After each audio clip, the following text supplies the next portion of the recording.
So good evening everyone. आज की इस वीडियो में बात करेंगे डीआरसीसी के बारे में। डीआरसीसी यानी कि डिस्ट्रिक्ट रजिस्ट्रेशन कम काउंसलिंग सेंटर, बिहार सरकार द्वारा स्टूडेंट्स के लिए एक लोन 4 लाख का, जो कि हमें टेक्निकल डिग्री के लिए मिलता है। तो इस वीडियो में हम आज रजिस्ट्रेशन और उसके वेरिफिकेशन के बारे में सारी डिटेल्स लेंगे। कौन कौन से डॉक्यूमेंट्स हमें चाहिए, प्रोसेस, रजिस्ट्रेशन, वेरिफिकेशन, लास्ट में क्या होता है, इस वीडियो में हम सारी बातें जानेंगे। तो सबसे पहले ये स्कॉलरशिप हमें बिहार सरकार के द्वारा दी गई है। इसका नाम है बिहार स्टूडेंट क्रेडिट कार्ड। तो इसमें जो डॉक्यूमेंट्स हमें लगते हैं वो हैं आधार कार्ड, अप्लीकेंट और एक को एप्लीकेंट। तो इसके रजिस्ट्रेशन के लिए सबसे पहली बात तो कि एक एप्लीकेंट जिसको लोन चाहिए और एक उसके माता या पिता, उनको कहा जाता है को एप्लीकेंट। तो उन दोनों के हमें आधार कार्ड चाहिए, वो भी फिजिकल। किसी भी प्रकार का सॉफ्ट कॉपी यहाँ पे नहीं चल सकता है। यहाँ पे आपको फिजिकल, वो भी पूरा अपडेटेड, जो कि आपके मोबाइल नंबर से लिंक्ड हो, वैसा आधार कार्ड आपको चाहिए। आपके और आपके को एप्लीकेंट दोनों का एक अच्छा आधार कार्ड आपको वहाँ पे एक लेके जाना पड़ता है। कभी कभी आधार कार्ड में कुछ दिक्कतें हो जाती हैं, इस कारण वहाँ पैन कार्ड बस वेरिफिकेशन के लिए मांगा जाता है। तो पैन कार्ड आप बस अपनी सेफ्टी पर्पज़ के लिए रख लें। बात की जाए अगर फ़ोटोज़ की, तो 4 फ़ोटोज़ ऐसे आपको वहाँ पे जाने पे 2 फ़ोटोज़ में पूरा काम चल जाएगा। लेकिन सेफ्टी पर्पज़ के लिए आप अपने और अपने को एप्लीकेंट या मतलब माता या पिता दोनों में से किन्हीं का भी 4 फ़ोटो खुद का और 4 फ़ोटो अपने को एप्लीकेंट का आप रख लें। आपको ओरिजिनल 10th मार्कशीट ले जानी है, 12th मार्कशीट, 12th की पासिंग सर्टिफिकेट, ये तीनों सर्टिफिकेट्स आपके ओरिजिनल होने चाहिए। बात की जाए रेसिडेंशियल प्रूफ की, तो ये डीआरसीसी के लोन के लिए जो रेसिडेंशियल प्रूफ चाहिए वो आपका परमानेंट होना चाहिए। हिंदी में इसे स्थायी निवास कहते हैं। अगला डॉक्यूमेंट है बोनाफाइड एंड फी स्ट्रक्चर। तो ये जो लोन है आपका 4 लाख का, ये 4 लाख आपका मैक्सिमम है। ये लोन आपको आपके कॉलेज के फ़ी, कॉलेज के हॉस्टल फ़ी, उसके बाद इस लोन में कुछ कुछ अलग अलग तरह की भी आपकी पैसे ऐड हैं, जिसके बारे में मैं आपको आगे बताता हूँ। तो आपको आपके कॉलेज के द्वारा साइंड एक बोनाफाइड चाहिए और उसके साथ आपको कॉलेज के द्वारा दिए गए फ़ी स्ट्रक्चर चाहिए।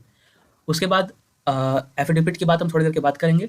पासबुक, तो जिस भी एप्लीकेंट को लोन चाहिए उसे एक पासबुक चाहिए। पासबुक मतलब उसका एक बैंक अकाउंट होना चाहिए और उस बैंक अकाउंट का उसको पासबुक लेके जाना पड़ेगा। मोबाइल नंबर की बात की जाए तो मोबाइल नंबर वो चाहिए जिससे उस बच्चे का आधार, पैन कार्ड, ये सब रजिस्टर्ड हो, मतलब उसका खुद का मोबाइल नंबर हो।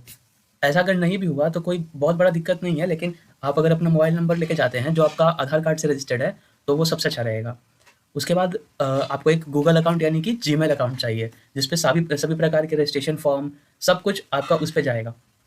तो हम लोगों ने बात कर ली सारी उन डॉक्यूमेंट्स की जो हमें डीआरसीसी में रजिस्ट्रेशन के पहले तैयार होनी चाहिए। एक बात और, इन सब में आपको आधार, पैन, 10th 12 और इन सारी डॉक्यूमेंट्स की कम से कम तो 2 फ़ोटोकॉपी करा लेनी है, क्योंकि ये फ़ोटोकॉपी वहाँ पे बहुत ज़रूरी होता है। हाँ, तो अब हम लोगों ने एक बात छोड़ा था एफिडेविट। अब अगर मान लीजिए जैसे मेरा बात किया जाए तो मेरे 12th में और 10th में मेरी माँ का नाम गलत लिखा हुआ था। गलत मतलब कि उसमें स्पेलिंग कुछ एरर था। तो मैंने एक एफिडेविट बनवाया था। मैंने एक एफिडेविट बनवाया था जिसमें मैंने ये अपने आप को एफिडेविट में ये लिखा हुआ था कि मेरी माता का नाम गलत है। तो वहाँ पे अगर इस प्रकार की, अगर किसी प्रकार की आपके डॉक्यूमेंट्स पे गलती है तो आप एक एफिडेविट बनवा के भी आप अपना काम कर सकते हैं। तो अगला बात करते हैं हम लोग प्रोसेस के बारे में कि ठीक है, हम लोगों ने अपने सारे डॉक्यूमेंट्स तो सही से रख लिए हैं, सारे डॉक्यूमेंट्स हमारे पास सही से हैं। तो आगे प्रोसेस क्या है, तो ये इस लोन को आप ऑनलाइन और ऑफलाइन दोनों प्रकार से भर सकते हैं। ऑनलाइन आपको 2 साइट दिए गए हैं बिहार सरकार के द्वारा, www.mnssby.com, और दूसरी साइट, ये दोनों साइट एक है, बस दोनों का नाम अलग अलग है, सात निश्चय युवा मिशन .बिहार.gov.in। दूसरी बात करें रजिस्ट्रेशन की, तो जैसे कि आप जिस डिस्ट्रिक्ट में हैं तो हर डिस्ट्रिक्ट का अपना एक डीआरसीसी यानी कि डिस्ट्रिक्ट रजिस्ट्रेशन आपका होता है। तो वहाँ पे आपको पहले जाना है, आपको अपने सारे डॉक्यूमेंट्स को तैयार रखना है। उसके बाद आपको फॉर्म फिलअप के लिए जैसे ही आप डीआरसीसी में जाएंगे तो वहाँ पे काफ़ी सारे काउंटर्स होते हैं। सब काउंटर्स अलग अलग काम के लिए होते हैं। कुछ काउंटर्स आपके होते हैं रजिस्ट्रेशन के लिए, तो आपको पहले रजिस्ट्रेशन काउंटर्स में जाना है। वहाँ जा कर के आपको जो भी वहाँ पे आप काम कर रहे हैं उनको आपको अपना सारा डॉक्यूमेंट सबमिट करना है, वो भी ओरिजिनल, और साथ में एक फ़ोटोकॉपी भी वहीं पर चाहिए होगा आपका। तो उनको सारे आपको अपने सर्टिफिकेट्स देने हैं और आपको उसके बाद कुछ नहीं करना है। वो जैसे-जैसे आपसे सर्टिफिकेट माँगते हैं वैसे-वैसे आप उनको सर्टिफिकेट देते जाइए और वो सारा आपका जो फॉर्म होता है वो फिल करेंगे। उनको अगर किसी प्रकार की भी दिक्कतें आती हैं तो आपको और आपके को एप्लीकेंट को वहाँ रहना ज़रूरी है। वो आपके फॉर्म भरते समय वो सारी चीज़ें आपसे वहाँ पर पूछेंगे। तो फॉर्म भरने के समय सबसे पहले होता है रजिस्ट्रेशन का टाइम, तो उस समय आपको आपके मोबाइल पे एक ओटीपी जाती है जीमेल पे एज़ वेल एज़ आपके मोबाइल नंबर पे। तो इन दोनों ओटीपी को आपको उस समय शेयर करना पड़ता है और उसके बाद जैसे-जैसे आपके डॉक्यूमेंट्स माँगे जाते हैं, आप उस डॉक्यूमेंट्स को सबमिट करते रहिए। तो सबसे पहले वहाँ के कर्मचारी के द्वारा आपका फॉर्म फिलअप किया जाता है। दूसरा होता है कि अगर रजिस्ट्रेशन के टाइम पे उस पर्सन को अगर लगता है कि किसी भी प्रकार की आपके डॉक्यूमेंट्स में गलती है, तो उसे वहीं पे पॉइंट आउट कर देता है, क्योंकि अगर वो गलती को अगर सुधारा नहीं गया, तो आगे चल के जब वेरिफिकेशन राउंड में आपका डॉक्यूमेंट जाएगा, तो वो रिजेक्ट हो जाएगा और आपको लोन नहीं मिलेगा। तो ये सारे काम रजिस्ट्रेशन के टाइम पे ही होते हैं। आपके रजिस्ट्रेशन के टाइम पे ही अगर सब चीज़ों को चेक किया जाता है और उसको फॉर्म 5 पेज का फॉर्म होता है, उसमें सब आपका डिटेल भरा जाता है। अब अगर सब चीज़ें अच्छे से हो जाती हैं, इफ़ डन, तो हमें एक 5 पेज का रजिस्ट्रेशन फॉर्म मिलता है। उस 5 पेज के रजिस्ट्रेशन फॉर्म का मतलब है कि आपका रजिस्ट्रेशन प्रोसेस कंप्लीट हो गया। उसके बाद क्या, आपको आपका अब तक बस एक पार्ट कंप्लीट हुआ है रजिस्ट्रेशन का। आपको उसके बाद बोला जाता है कि मे आई हेल्प यू पे वहीं पे एक साइड में मे आई हेल्प यू काउंटर है, वहाँ पे आपको जाके अपना रजिस्ट्रेशन 5 पेज रजिस्ट्रेशन को सबमिट करना पड़ता है और वो सारे डिटेल एक बार नोट करके आपको एक टोकन देते हैं। उस टोकन में आपको एक एक वेरिफिकेशन काउंटर अलॉट किया जाता है। जैसे आपको टोकन पे ये वेरिफिकेशन काउंटर 6 दे दिया गया, तो आपको फिर वापस उसी जगह जा करके वेरिफिकेशन काउंटर 6 पे जाना पड़ता है और आपको अपने सारे ओरिजिनल डॉक्यूमेंट्स आपको अपने काउंटर पे जाना पड़ता है। आपको अपने सारे ओरिजिनल डॉक्यूमेंट्स को साथ में 5 पेज के रजिस्ट्रेशन के साथ अटैच करके वहाँ पे देना पड़ता है।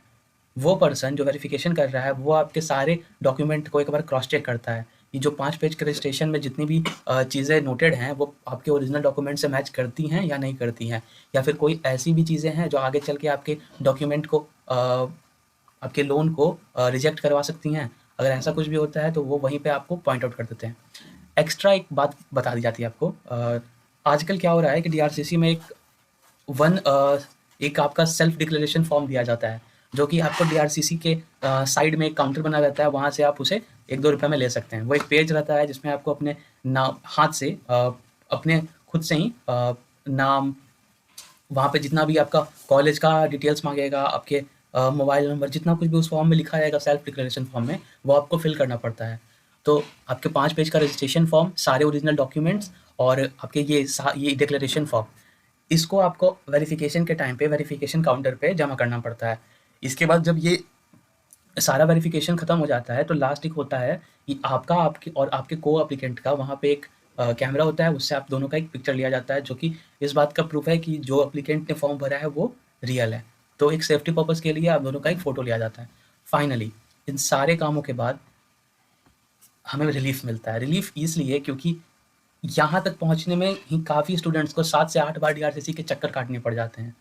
तो अगर आपका सारा प्रोसेस अच्छे से कंप्लीट हो गया है, तो आपको मिलता है एक रिसिप्ट, जिसमें कि आपको आपका रजिस्ट्रेशन नंबर, एक काफ़ी लंबा रजिस्ट्रेशन नंबर लिखा रहता है और उसमें आपका नाम, सब कुछ इसमें लिखा रहेगा। वो इस बात का सबूत है कि आपका रजिस्ट्रेशन यहाँ पे हो चुका है, वेरिफिकेशन हो चुका है, आपका डॉक्यूमेंट लोन के लिए डाल दिया जा चुका है, आपका नाम रजिस्टर्ड हो गया है।